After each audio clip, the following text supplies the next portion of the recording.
Good morning class. आज हम पद परिचय में संबंध बोधक पदों के बारे में जानेंगे। इससे पहले आपने क्रिया विशेषण के बारे में पढ़ा और आज हम संबंध बोधक पद के बारे में पढ़ेंगे। संबंध बोधक पद वो होते हैं जो संज्ञा या सर्वनाम के बाद लगते हैं और वाक्य के अन्य पदों के साथ संबंध स्थापित करते हैं। इसमें कारक चिन्ह भी लगते हैं, जैसे के, से, रे, ये कारक चिन्ह लगाए जाते हैं। जैसे के साथ, के सामने, से पहले, रे बाद से मतलब यहाँ पे मेरे या तुम्हारे, रा रे री जिनमें लगता है वो। अब इनको हम उदाहरणों के जरिए समझते हैं कि किस तरीके से संज्ञा या सर्वनाम के बाद ये संबंध बोधक पद लगते हैं और अन्य पदों के साथ संबंध स्थापित करते हैं। यहाँ पे संबंध स्थापित करने का मतलब ही क्या है कि एक शुरू के जो शब्द हैं उनके साथ संज्ञा या सर्वनाम हो और जो बाद में कोई संज्ञा या सर्वनाम होगा उनके बीच में संबंध स्थापित करने का कार्य करते हैं। और इसमें हमें बताना भी यही होता है कि किन दो संज्ञा या सर्वनाम के मध्य संबंध स्थापित किया जा रहा है। पद परिचय में हम इसको देखिए उदाहरण के जरिए समझते हैं। रसोई के अंदर बिल्ली है। यहाँ पे मान लीजिए आया अंडरलाइन किया हुआ के अंदर।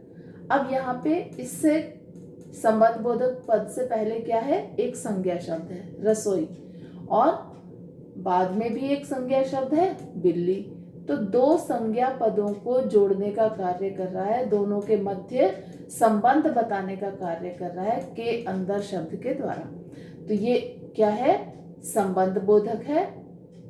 रसोई तथा बिल्ली के मध्य संबंध बताने का कार्य कर रहा है। ये इसका पद परिचय होगा। इसमें कोई आपको लिंग, वचन, कारक कुछ नहीं बताना है, केवल आपने पहचाना संबंध बोधक अव्यय और किन दो पदों के मध्य संबंध बताया जा रहा है, रसोई और बिल्ली के मध्य संबंध बताने का कार्य हो रहा है। एक उदाहरण और देखिए, मेरे घर के सामने आम का वृक्ष है। अब यहाँ पे घर क्या है, एक संज्ञा पद है। आम का वृक्ष क्या है, ये भी एक संज्ञा पद है। इन दोनों के मध्य संबंध बताने का काम कौन कर रहा है, के सामने। तो इसका पद परिचय क्या बनेगा भाई, संबंध बोधक अव्यय है। घर तथा आम का वृक्ष, इन पदों के मध्य संबंध बताने का कार्य कर रहा है। इस तरीके से संबंध बोधक पदों का पद परिचय दिया जाता है। एक उदाहरण और देखिए, तुम्हारे अलावा उसे कौन पैसे दे सकता था। अब तुम्हारे में रे लगा हुआ है, रे अलावा उसे। तो ये जो रे और अलावा के नीचे अंडरलाइन आया, इसका आप पद परिचय कैसे दोगे। तुम्हारे शब्द क्या है, एक सर्वनाम है। उसे पद क्या है, ये भी एक सर्वनाम है।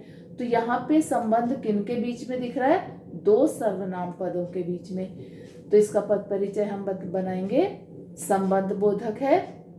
तुम तथा उसे पदों के मध्य संबंध बताने का कार्य कर रहा है। अब आप कह सकते हो कि मैम क्रिया विशेषण में भी के शब्द आता है, नामिक विशेषण में भी के आता है, सार्वनामिक में भी को आता है, तो हम कैसे पहचाने। अब यहाँ पे आप देखिए, बिल्ली कमरे के अंदर है। क्रिया विशेषण में हमने सीखा था कि प्रश्न पूछा जाता है क्रिया से कि बिल्ली कहाँ है, तो उत्तर मिलेगा कमरे के अंदर। तो ये बनेगा क्रिया विशेषण।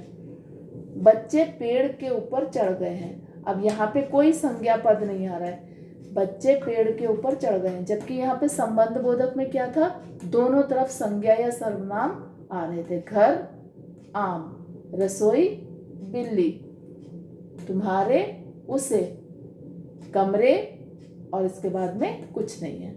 पेड़ के ऊपर, इसके बाद में कोई संज्ञा सर्वनाम शब्द नहीं है। तो कहाँ, बच्चे कहाँ चढ़ गए हैं, पेड़ के ऊपर। तो ये स्थान को बता रहा है, इसलिए ये क्रिया विशेषण होगा।